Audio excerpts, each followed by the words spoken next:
This podcast is brought to you by Penji. Penji is a creative subscription service that gives you access to pre-vetted, agency-trained creatives from all over the world. From graphic design to illustrations to social media management and web development, it's all included for one monthly price. It's time to say goodbye to the hassle of searching for top-notch creative talent. With Penji, you get quality and consistency delivered right to your inbox every day, carefully crafted for you by humans. So meet your new creative team today. Head over to penji.co for more and enter the coupon code located within the podcast show notes.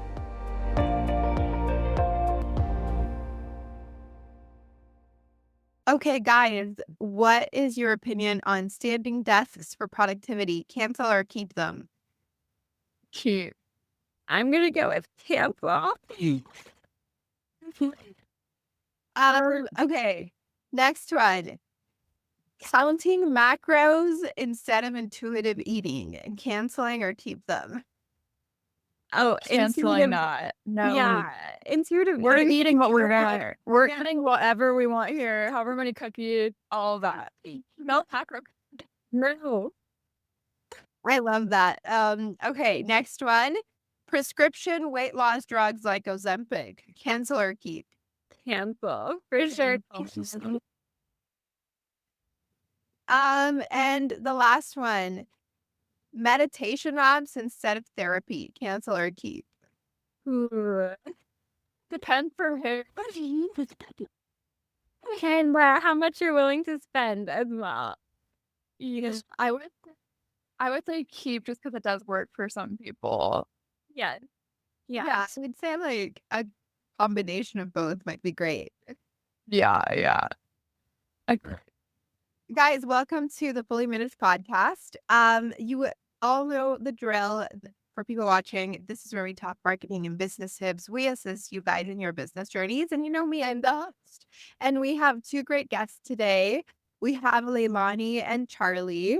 How are you guys doing today, guys? Doing great.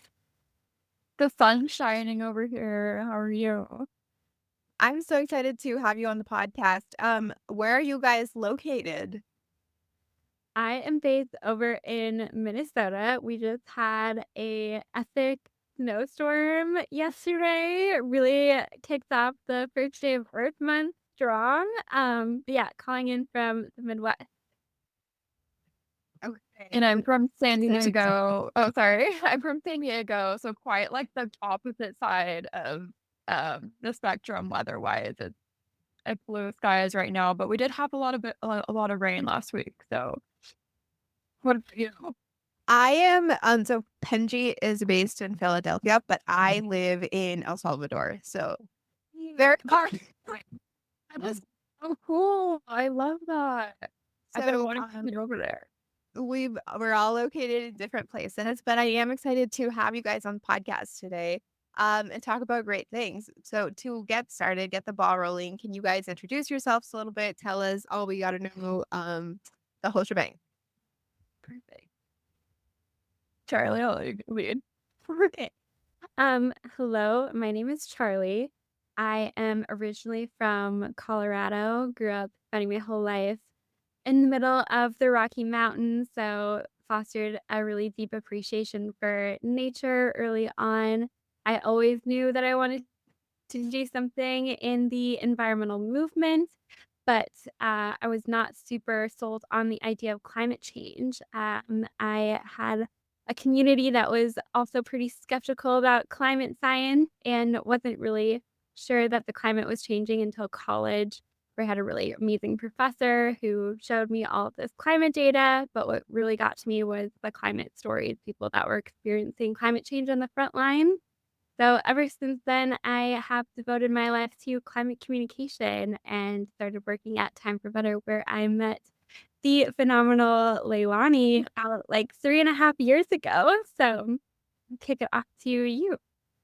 Yeah, thank you, Charly. I'm Leilani. I'm originally from San Diego, California, born and raised here. I went to school in Utah, so no, I studied public relations and got my bachelor's there. I moved around a bunch and now I'm back home, which is amazing. But I live and breathe all things digital media, short form video. My way into the climate space was a little bit different. Like I was always into social justice. I was a part of a club in college and helped like pioneer a group to go to the Grand Canyon to pick up trash around it. And that kind of like opened my eyes to everything going on. But then I've just been doing social media management and went to Climate Week where I met Charlie as well. And it's an amazing space to be in the climate space, and it's a very like needed space for communication and digital media. So yeah, I'm super excited to be here. Amazing. I love when people have motivations that are, like so important, like the environment. Because I think we tend to be people that can get very hyper focused on business growth and things like that, or career. And that's great. Obviously, I totally support career growth, but I do think that it's always great to kind of tap into how we can actually provide help for the world and for the people around us. And it's one of the topics that I wanted to ask you guys about today because we talked about talking about micro communities and how that is really huge for social media engagement, but also for movements that you are trying to push. And I wanted to ask you guys about it. My first question actually is, what do you guys think are the advantages of a micro community or building a micro community over like, versus like a large, big audience? That's a great question. Wow, I love that. I would say, like, especially in climate work and any social justice movement, grassroots is everything. That's something I've like learned very first in my poli sci class. But the power of every single voice, it doesn't have to be a big voice. And I think what we're finding in social media, like people aren't really listening to like Kylie Jenner anymore on social media. Like she's not converting. People are wanting to hear from like real people. And those smaller creators are actually the ones who are getting the voice out a lot more and everything. So I'll let Charlie speak to this, but she was a big part of creating, the community in Time for Better and all the activists and small creators. But we led a campaign with a woman leading on climate campaign where we had DM'd almost every single person that we knew in the climate community, and it helped propel the campaign to go viral and get over 41 million impressions. But it wouldn't have happened without our relationships with those people. And I'll let Charlie speak to that a little bit more, but those voices are small and mighty, they're everything. Absolutely. Yeah, I think that starting out with your smaller micro community is how you can start building a broader movement. Like Leilani said, it's all in the relationship thing. And that's how you build those authentic relationships and communities. And Time for Better has been building those since the beginning. Those are the people that we let in on the campaign, that we share information about different environmental movement building efforts. And then when you have this influx moment where you're ready to launch a bigger campaign, those are your supporters and how you'll go from like reaching thousands to reaching millions. So investing in those communities is really critical. I think a question that I think is really big for me is that I think with any kind of social justice movement, it can feel very daunting as a normal person to approach the topic because you feel a lot of impotence. I think in today's youth, we also see very much a lot of apathy. I think of towards a lot of these things of like, like the world is ruined. I don't want to do anything. I just want to die. I feel like I see that sentiment being thrown around a lot. And being able to reach kind of just the smallest communities probably feels a lot more important. Um, how have you guys felt like social media and all of these things have played into all of these different things that have changed? Yeah. I think that I'm curious what Leilani's opinion on this is, but I think her first, like, for way into environmental and social justice activism that I saw on Instagram when I was in college, and the murder of George Floyd happened in Minneapolis, and Leah Thomas had posted about how environmentalism is intersectional, and that graphic went super viral. And I think that there was definitely social media activism on the environment happening before then, but not so much across these different intersectional lines of racial justice and LGBTQIA justice and all these different wonderful intersections. And I think that social media is really beautiful in this way because you can connect with somebody that's completely across the world from you and you can still understand what they're feeling and experiencing. You can see the world from their point of view in a way that you're not really able to just like within your physical community. So I think that that really opened up the door to a lot of digital activism in that way. But I'm curious what Leilani thinks. Yeah, I love that. I think the personal storytelling is a huge part of the environmental movement and people talking about what's happening in their own back doors. Definitely like education is a huge part of it. I got a lot. I get most of my climate education from social media. I get most of, if not all my education now, from social media. I'm done with school, but I like to say that I'm a constant learner. I never want to stop learning. And there's the pros and cons of getting all your education on social media. There's a lot of like false information out there, but I think that it's really helping bring awareness to what's going on and people can share and amplify. And I think most people are good and they're trying to get the word out.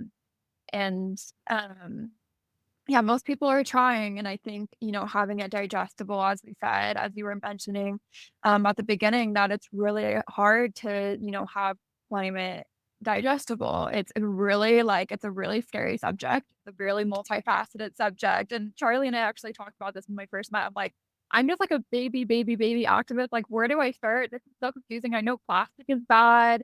And I know I should probably try to compost and recycle, but like, you see what's happening, but you don't know what to do. And I think social media can kind of bring those action steps into it. Yeah. I think it's like, I know that I probably shouldn't shop on Shein, but I also don't have money for something more expensive. I feel it, Fair, right. like, I think that's where the conversation is always just so complicated. And I think actionable items are always important to bring in. And I definitely think that with social media, we've made the conversation a lot more digestible. Because I think back to when I was in like school and we were learning about things like this on textbooks and in classrooms, and it can get kind of boring and make you uninterested.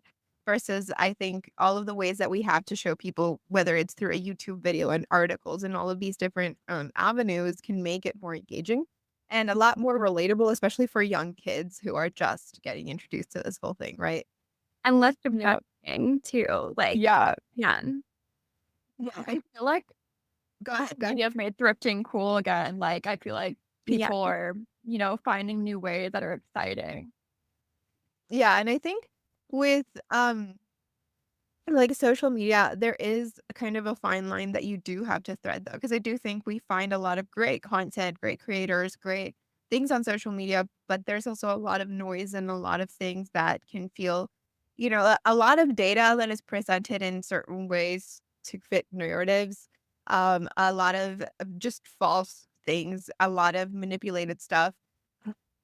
What do you guys recommend when it comes to activism and social justice that people can do to actually not fall into these traps or, get misinformed or make something and then have it not give the impact that you were hoping it to give?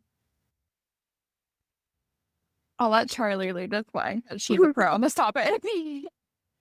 I feel like that is, like, I wish that I had somebody kind of talking to me about misinformation, particularly in climate when I was younger, and I'm glad that I had gotten that education in college, and yeah, like I said, like, learning about the data is so important. There's, like, limitless resources for how you can learn about issues now and fact check, make sure that you're, getting from trusted news sources. If you see a weird headline, checking it on a fact checker like Snopes or something like that. Know your news sources, know your reporters, but also it's like finding out who you can trust this information from is a whole big deal too. We talk about how micro communities are really great, but then micro communities can be sometimes harmful because you are just kind of stuck in a little bit of a bubble. So I think finding ways to step outside of that is really important. Talking to people across the aisle is also really important, not only to like sharpen your arguments, but to get a different perspective, whether that aligns with you or not. But I think that would be my recommendation. And then, as always, looking at like the leaders of climate information, climate opinion information. Yale program on climate change is a really great resource. But yeah, I'm curious about what Leilani thinks as well.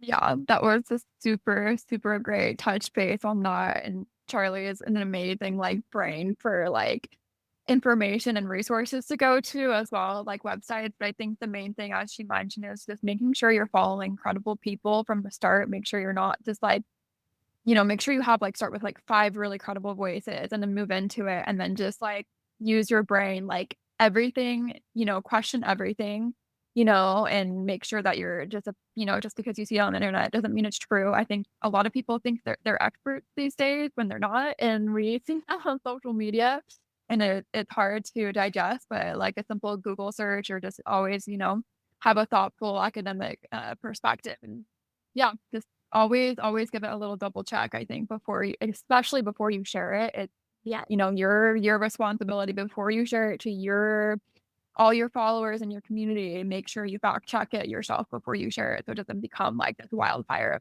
of misinformation. Yeah. Yeah, for sure. I think that's like one of the biggest issues with social media nowadays. When it comes to actual content creation, I think making content, like easy, digestible. I think short form is huge right now. And you're kind of focused on trying to condense as much information into short videos. Um, and with such a heavy topic like climate change that is so complex and there's so many factors that go into something as simple as like throwing trash into the ground, right? Like there's cultural education, environmental, structural issues.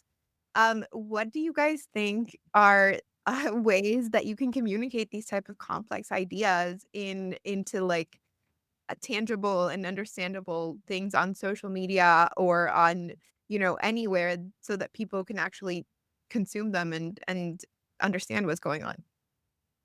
Yeah. I think an approach which our founder and CEO says very well is nobody knows what you're talking about. So, like, we remind our clients that it's just like before you post anything, just remember, like, nobody knows what you're talking about. Like, you might be in your head and you like have studied all this and you're an expert, but when you put it out, you can be the smartest person in the world, but if it's not communicated and digestible, people won't understand it. And so I think to your question is just making sure it's easy and digestible, and taking an approach that someone's hearing this for the first time, like starting with digestible bits is really helpful. And as you said, short form video is really, really huge right now. So, making it in a fun little trendy video and then maybe expanding more in the caption, not putting all the words up front. So if someone's interested, they can go and read more.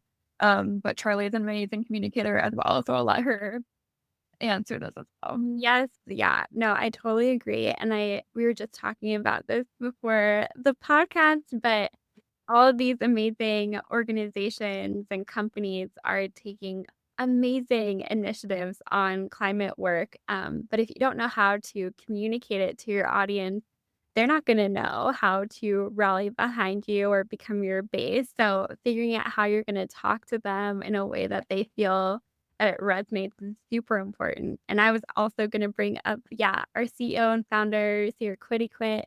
A lot of the work that she does with climate communication comes through a hopeful and optimistic lens.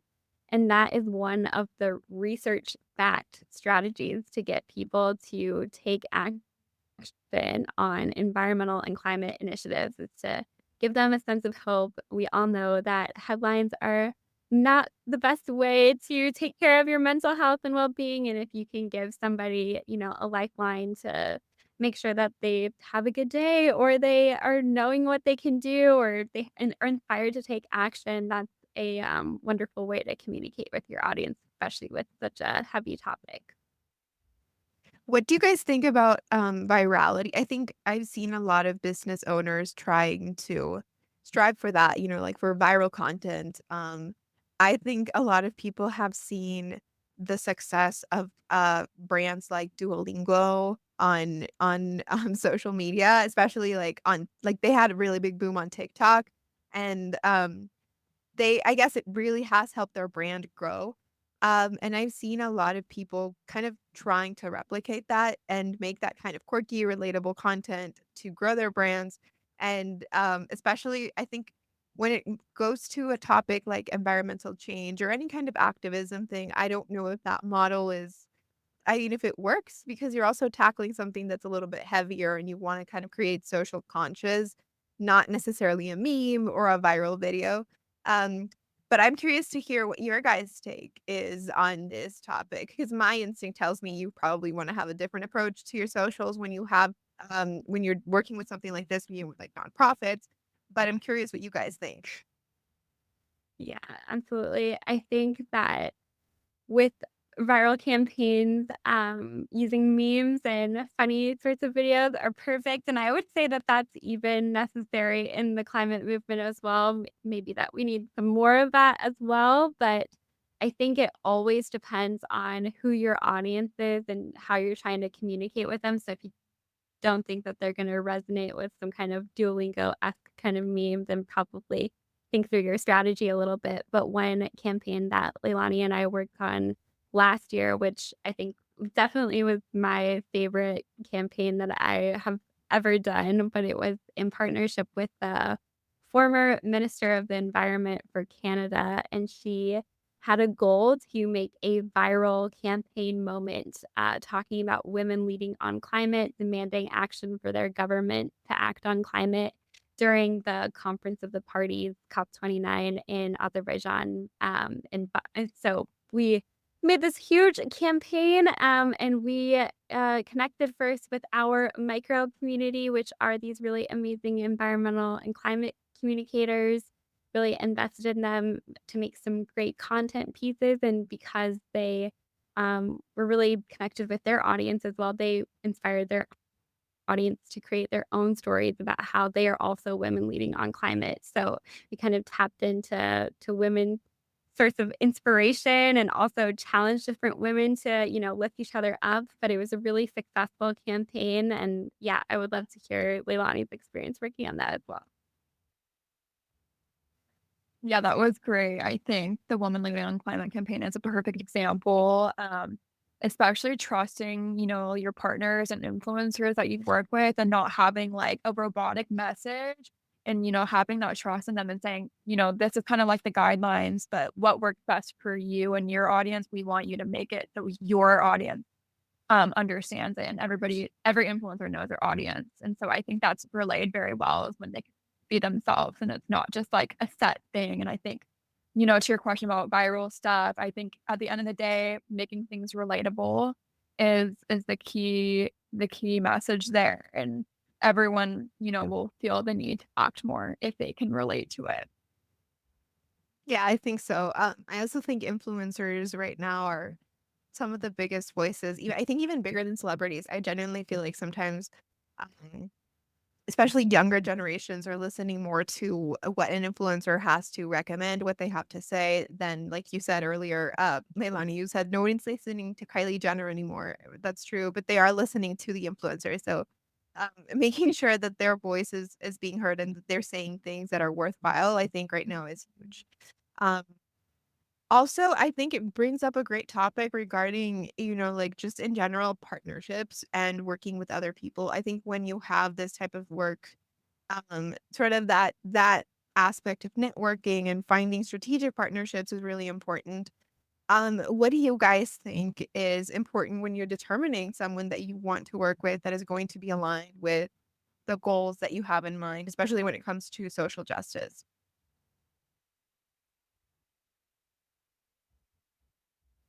I think in person, like networking is huge. I think, having that touch base of what's going on in the community is really everything when it comes to social and influencers. It's really being in touch with the communities and what's going on.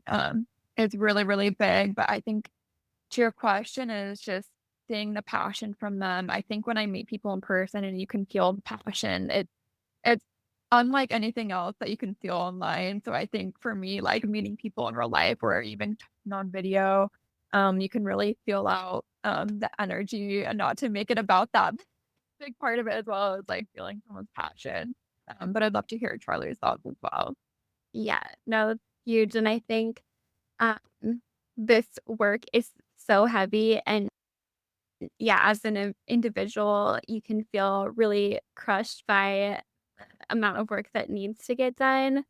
And when you have a partner, somebody that you're working with, that you can build off each other's energies. And yeah, I've had the privilege of working with Leilani and Sierra at Time for Better, and they're really incredible women. And I think that that is where the strength of the climate movement comes from, is in these partnerships, and also making partnerships with like unlikely allies as well. Something that we started 2 years ago was partnering up with nuclear energy, which is definitely a more controversial source of energy, or I think it was a controversial source of energy, but I think it's kind of building in acceptance more and more now.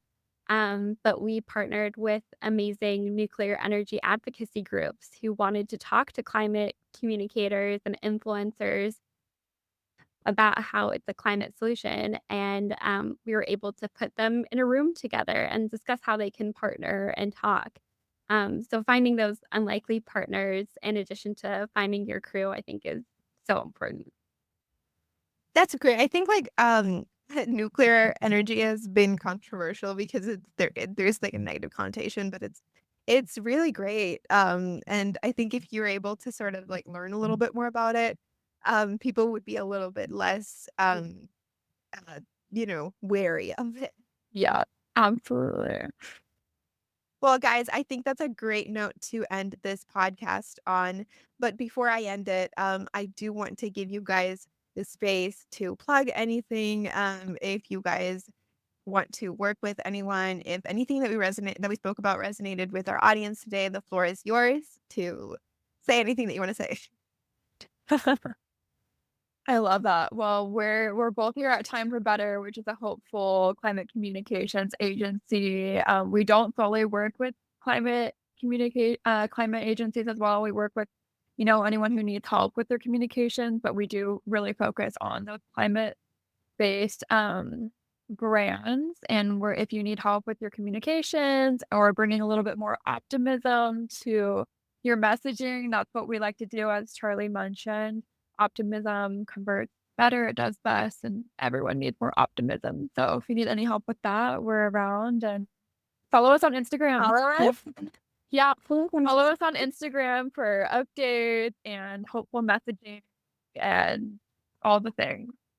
I will be adding the links to all of this on the description so that people can easily click it and go follow you guys. It was so great to have you on the podcast, girls. Thank you so much for being here. Amazing. Thank you so much for having us. Guys, I will see you on the next episode. Subscribe, like, the whole shebang. Do us that favor. And thank you so much, Leilanni. Thank you so much, Charly, for being here. Yes, thank Thank you. Bye-bye. Bye. You've been listening to Fully Managed, brought to you by Penji. Check out the show notes to learn more about today's guest, and to learn more about Penji, the human-first creative subscription service, head over to penji.co. And by the way, if you're still listening, it would mean the absolute world to us if you were to share this podcast with a friend, and of course, subscribe.